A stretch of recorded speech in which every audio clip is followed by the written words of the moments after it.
What is up, everybody? It's me, Duke Farley, back at it again here, and I am joined by another contestant going into Ascendance Live Season 3. You may have seen him before, AJ. What's What's up, up, man? guys? Hey, Duke. How's it going? Going good, man. How are you? What's been going on? Are you ready for this thing? Um, I'm definitely not ready. I haven't even shaved yet. I leave tomorrow. But I'm ready in some ways and scared to death in others. But I think it's going to be a blast. It's going to be a blast. You're going to kill it. And the first question I have for you, AJ, it's really open-ended. Kind of trying to feel you out, see, get the viewers to know a little bit more about you. And Yep. that is describe your perfect day. What are you doing? Who are you doing it with? Where are you going? All that kind of stuff. All right. Perfect day. Let's see. I definitely would have to be with any people that are close to me, whether it's friends or family. I have way too many friends and family that I have to try to balance. So a good day is getting to see some of them and feeling like I've got my fill of people time. Definitely a people person, but at the same time, I like to have my downtime and just kind of relax. So I think that following some of that people time, I might get to just come home, maybe, chill watching some Twitch or some YouTube or just kind of get my nerd content to myself. But it doesn't have to be complex, something simple. Obviously, doing any of my hobbies that I love, whether it's, playing games or just being outdoors when it's nice. I love this time of year when it's kind of cooler and you can go outside and not feel like you're sweating too much. So I'm a simple guy. So maybe some good food in there at some point, right? What you mentioned YouTube, Twitch. Who do you like to watch? So lately I have been watching just some Pokemon giveaway streamers, like just starting out people, probably people that no one's ever heard of. But I'll give them shout outs in case they have some fans out there. I've been watching C We'll Mike, tag them. We'll tag them here. yeah, tag him right here. C Mike, Mr. Crazy is me, a couple others. But yeah, I'm just kind of getting into that hobby. It's something I just throw on in the background at night whenever I'm kind of doing my own sort of gaming and sorting through stuff. Cool. I'll have to check Crazy Mike. What's his name? Crazy Mike. C Mike was one of them. I'll have to check them out. Who from a past season of Ascendance Live would you love to see in this season that maybe you would work with? Oh, hands down, Melissa Waddell. I have I have always wanted to play a game with Melissa. I got to kind of experience a little bit of the Ascend the Chaos with her, and she's just someone I have loved watching since the moment I saw her play the casino season that we hosted together. I forget Sin City, that was the name of it. I fell in love with her, and I got to host her once in a very large Squid Game, and she's just got so much personality. And so, yeah, you remember that Squid Game. It's crazy. But yeah, I think Melissa's someone that I think we would just vibe really well. So that's a personality that I was excited to see in season two. That'd be fun to watch you and Melissa kind of duo action kind of going on here. One second. Yeah. Popped something random popped up on my screen. Um, I want to give you a scenario here, AJ. Your number one ally in the game in this season is being targeted in like the opening rounds. Are Uh-huh. you going to try to flip the vote away from them, or are you going to let them be eliminated and take a backseat approach on that? Uh, I think a lot of it depends on maybe what they're doing. Why are they the target? Is it something they kind of brought upon themselves? I mean, I'm not a person that likes conflict. So, if I found someone and I clicked really well with them, but then I realized that's the type of game they play, I might want to distance myself.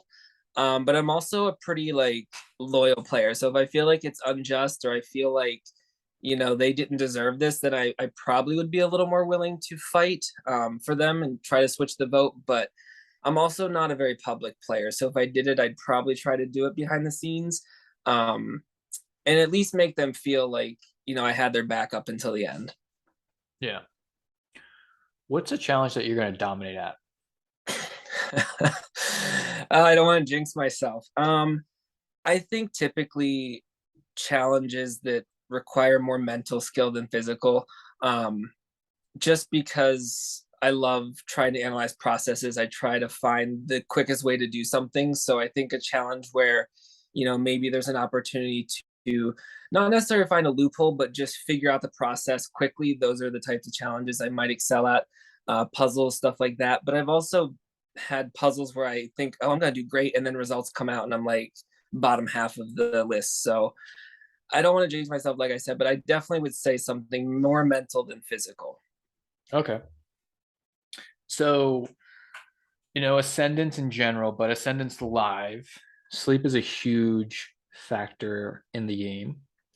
How many hours can you function efficiently on? I'm a night owl and I function quite a bit on lack of sleep, so I think I could function on a couple here or there, especially if it's just one night. I mean, if we're going a couple nights staying up, then it's going to catch up with me.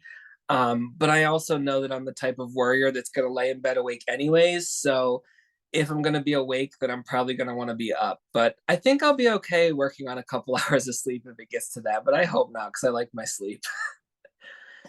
You think you could knock out a couple hours of sleep like 3 or 4 days in a row? I don't know about that. I don't know. I'm getting old, Duke. Maybe a couple years ago. But I'm gonna try. I mean, it is it. You can only do what you can do, and in the moment, if I feel like I've got it, I'll go for it. And if I need sleep, I think my own well-being has got to come first. I am a worrier, and that's one of my biggest concerns in this game is just how am I going to handle it psychologically?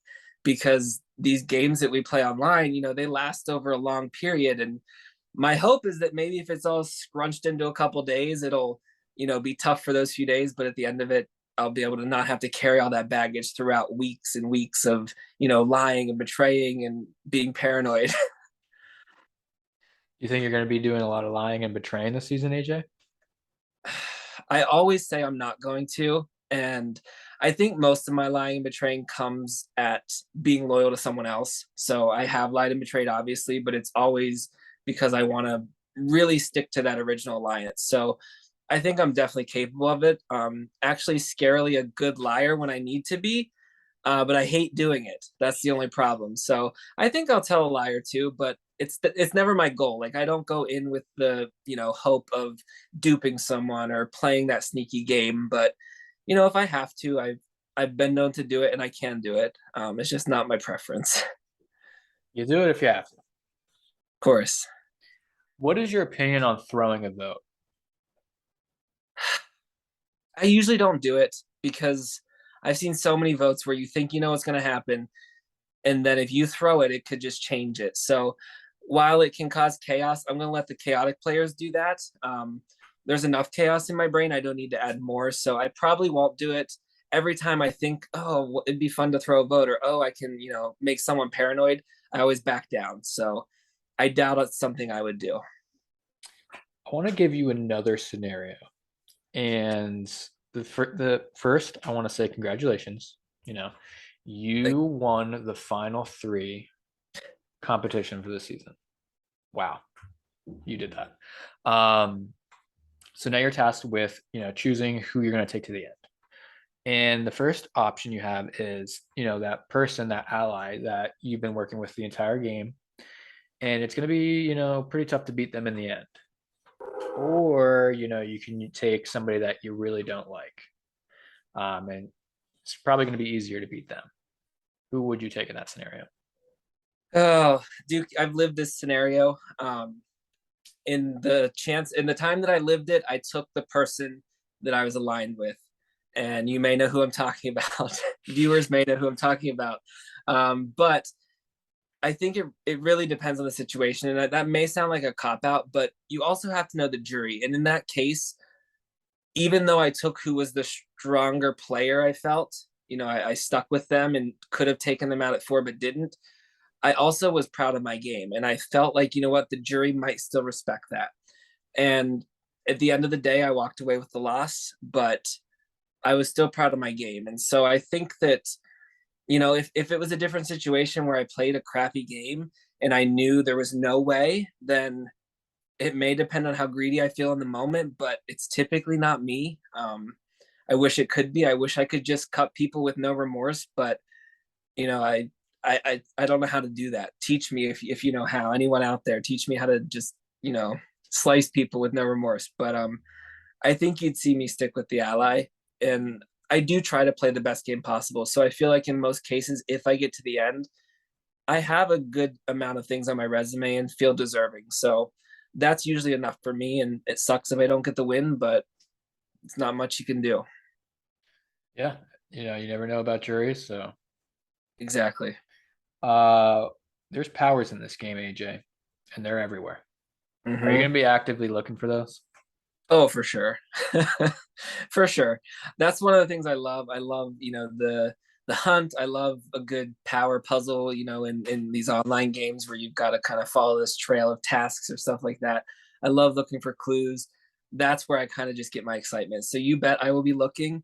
And I mean, I don't even know that I'll be that discreet about it. I mean, I'm not going to be like going around telling people I'm looking, but like I may find those people that are willing to like kind of create a power hunting alliance of like, covering for each other, just because that kind of stuff is fun to me. That's the sneakiness I like, because it's in good fun and it's not really, targeted at anyone in particular. Yeah, that'll be fun if there's a power hunting alliance. I mean, gotta bond over something. Why not others' backs, right? If you know where all the powers are and you work together to collect them, it can create a lot of opportunity for you. Yeah, with great power comes great responsibility, or It's so I'm true. told. Uh, the game's like close to happening. So this next question is, what are you doing to prepare? But what have you done to prepare, I guess, at this point? You mean besides sitting and fretting about it every day, Duke? You know, I I think it's been a mental preparation for me. I've spoken pretty openly about mental health with other allies in games, and these games can do a lot. And that's something I've learned throughout the years. Like, what are my limits? And I think I'm just really excited to go into a real life situation, not through the internet, where that's my only focus. You don't have the day to day life, you don't have all the stresses. I want to leave that all behind and just have fun. And so that's kind of what I've been doing to prepare, is just get myself mentally ready, knowing that whether I'm first out or the winner, that I signed up for this to play a game with people that I've, come to enjoy their company, this community. And of course I want to win. I'm just as competitive as anyone out there, but I want to make sure I come into this and can leave saying that was a great experience. And so for me, it was mental preparation. Nice. What's one thing that you want to accomplish with this experience? Um, I'm really excited to see how I do socially. Socially in the online games is tough for me just with how busy I am. I don't enjoy the in and out of the social dynamics because it's hard for me to focus and, go into the right brain setting for that. But in a real life situation, I want to see if I've got the social chops that I think I do, because I think I can be a persuasive, charismatic, likable person. I've done well socially in these games way back when I didn't have a life and I was, college era, and that's all I did. So I'm excited to see if that's still there. I think that's something I want to accomplish, is to prove to myself that I've got the social knack to kind of combine with that trifecta of social, physical, and strategic game.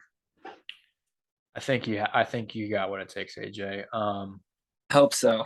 But before we conclude this not exit interview, geez, this preseason interview, is there anything interesting that you want to tell me or the viewers before I conclude it? Oh, you're putting me on the spot. Could be anything. Anything, anything. Well, I'm sitting here surrounded by Pokemon cards, so I've got to shout out the fact that I'm a huge Pokemon nerd. Are those PSA 10? I got my first slab and it's a 9.5 Duke. It's not a 10. But I'm a nerd, so that's the one thing Still I pretty want good. It is.